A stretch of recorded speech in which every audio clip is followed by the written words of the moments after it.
如果说谁能代表美式肌肉车的绝唱，那么一定非今天这台科尔维特 Z21莫属了。上期两兄弟修复了2024款 GT2 后，这次准备再玩一次大的，就是板车上这台2010款科尔维特 C6 Z21事故车。在卸车之前，两人简单查看了一番底盘，发现底盘粗看还不算太糟糕，接下来就可以进行卸车了。此时的小哥从车轮与侧裙的情况判断出，前任车主曾激烈驾驶过该车，而另一位小哥也没闲着，找了一根撬棍将车门打开，才好不容易进入驾驶室内，将这台科尔维特 Z21给开下了板车。从这里也能看出此车的车况并不是很理想，但从小哥脸上喜悦的表情不难看出，对此车可谓十分满意了。待将其推进维修厂后，小哥也是介绍到，此车是从华盛顿拍卖得来的，受损区域主要集中在这一侧。从这个角度也能看到，这一侧的车架在事故中也是受到了严重的损伤，并且悬架系统也没能幸免。另外，小哥从受损的外观件上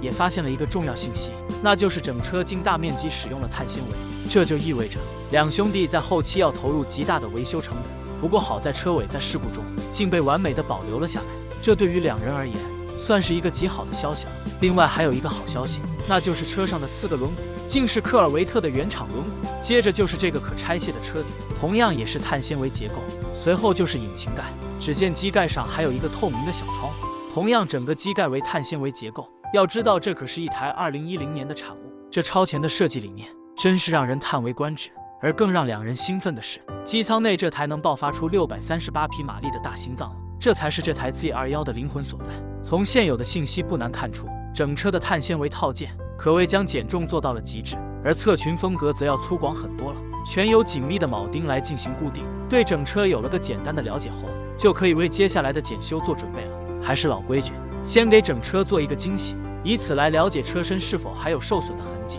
同时也方便接下来的拆卸。这里能看到，此车有一个极大的后备箱，不过主要是用来放置拆卸的车顶的。最后就是检查整车最重要部件的时刻，用叉车将其抬至空中，两人开始仔细检查底盘。毕竟在板车上只粗略地瞄了一眼，这不看不要紧，只见底盘下的车架竟裂开了一道巨大的口子。要知道这可是一个全铝制框架，没有使用任何拼接点。如果两人想要将此车整备到一个最佳状态，也就意味着不能使用焊接的工艺，毕竟像这种性能巨兽，焊接技术很难适应激烈的驾驶。另外在随后的检查过程中，两人又发现了一处被撕裂的地方，就是这离合器的外壳。随后两人又对底盘检查了一番，好在期间并未发现新的故障点。对整车有了个具体的了解后，小哥用叉车将其转移进了维修车间，便开始了整车的拆卸。这里重点的拆卸部位就是前端，而像这种受损程度的套件就可以直接淘汰掉了。由于此车并没有启动钥匙，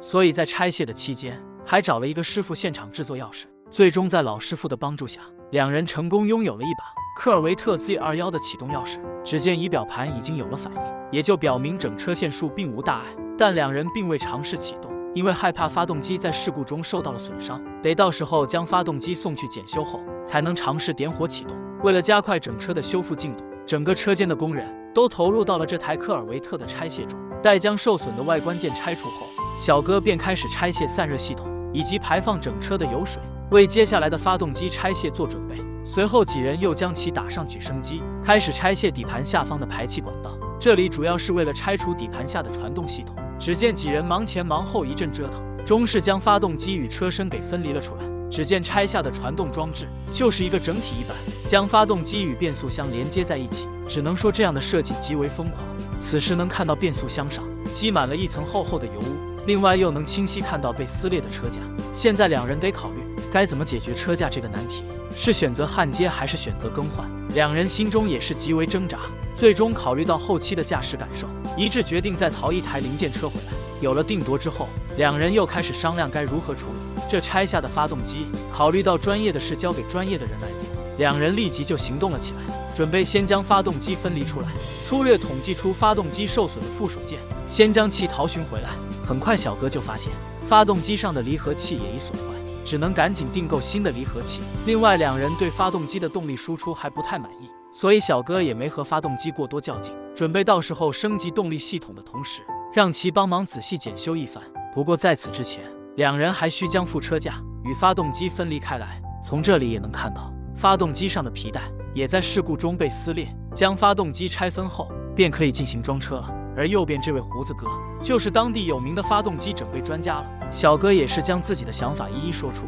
让胡子哥想办法将马力提升至800匹左右，并让其代为检修一下发动机。胡子哥也是讲道，只要美刀给的足够，这些问题都不是问题。两人就这样愉快地达成了这笔交易。目送发动机被拖走后，小哥立即回到车间，将遗留下来的变速箱推了出来，准备赶在发动机送回之前，先将变速箱整备出来。两人也是耗时小半天，才将变速箱上的油污清理干净。此时能看见，这变速箱已经变得如新的一般。这时小哥又发现了一个问题，就是2根半轴的型号完全不同，左边的是 Z21 的原厂件，并且明显要粗上一大圈，而右边则像是一个拆车件，在外观上要细上很多，所以现在还得订购一个 Z21 的原厂半轴。由于现阶段两人无事可做，只能在仅剩的车壳上找活干。考虑到已经淘了一台零件车，所以现在的首要任务就是将原车上还能再次使用的配件一一拆下保存起来。随着外观件的逐个拆除，整个车身也慢慢的显露了出来。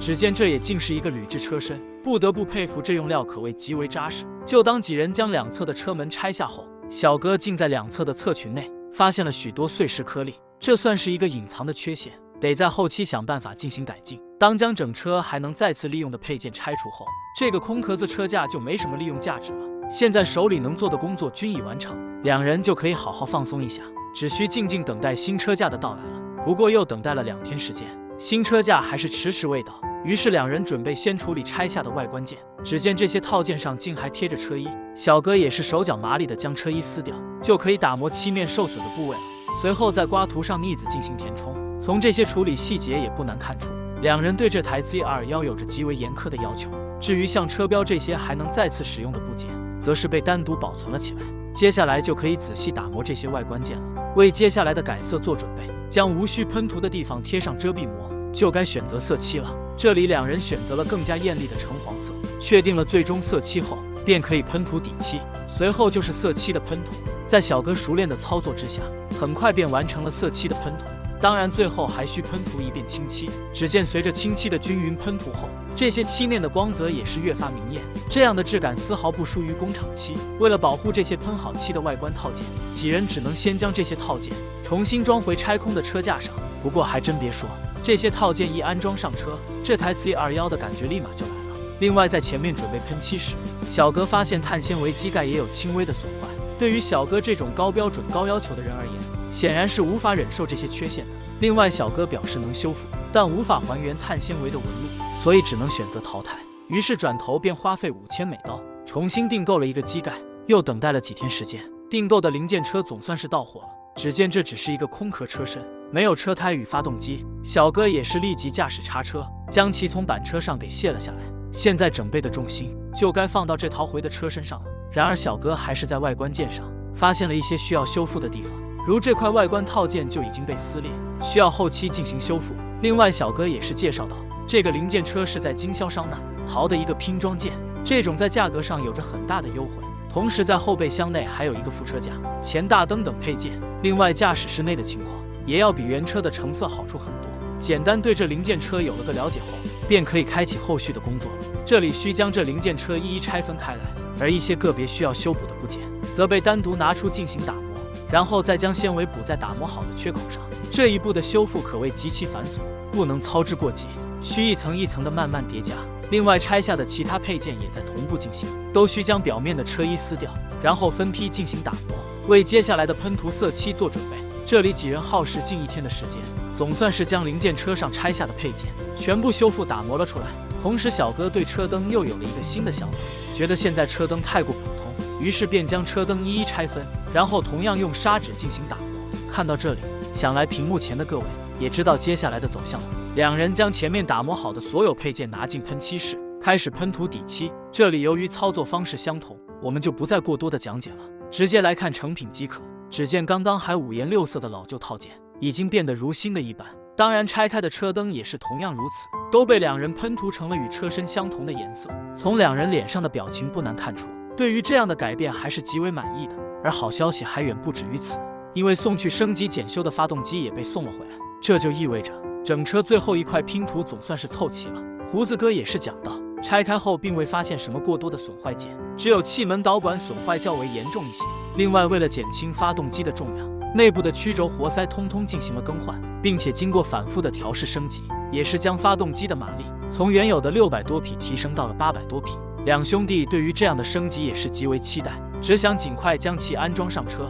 而在第二天，小哥又收到了一套新的离合器，还有一个价值5000美刀的大快递。只见拆箱后，竟是小哥前面订购的碳纤维机盖，而这手提箱内则是一套全新离合器，同时另一个包裹内则是一个 Z21 的原厂座椅。现在所有配件都已经集齐，便可以开启最后的收尾工作。由于该车现在有一个零件车可供使用，所以在配件的选择上，还是采用择优取舍的办法，将就的部件拆除以备不时之需。另外，考虑到原车的线束并无大碍，所以零件车上的线束两人并未选择，而是直接将其全部拆空，随后便可以给这零件车做个惊喜了。毕竟现在空壳车身是最好的清洗时刻。待将驾驶室内清洗干净后，几人便将早已准备好的线束移植进入这个零件车内，这无疑是一个极大的挑战，毕竟需要安装的线束管道实在太多。不过好在两人对于这样的移植方式早已做到了轻车熟路，几乎没费啥功夫，就将所有的零部件给移植进入了这个新车体内。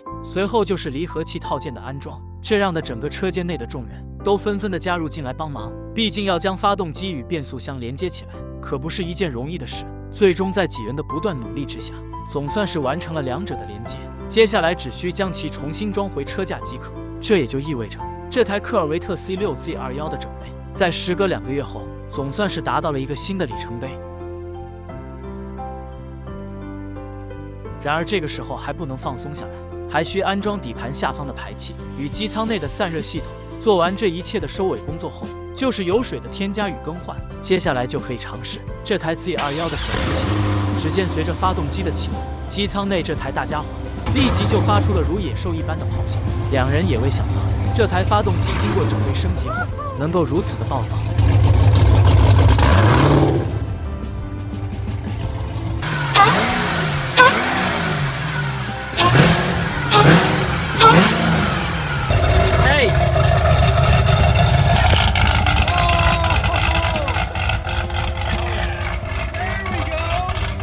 确定发动机已能正常工作后，两人又将其转移到了室外，并对车身仅剩的外观件进行了打磨，为接下来的喷漆做准备。另外一同打磨的还有新到货的机盖与卡钳。而至于接下来的喷漆，我们就不过多的讨论了。随着车身与机盖的喷漆，这台 Z21 的整备就迎来尾声了。现在只需将前面已经准备好的外观件一一安装上车即可。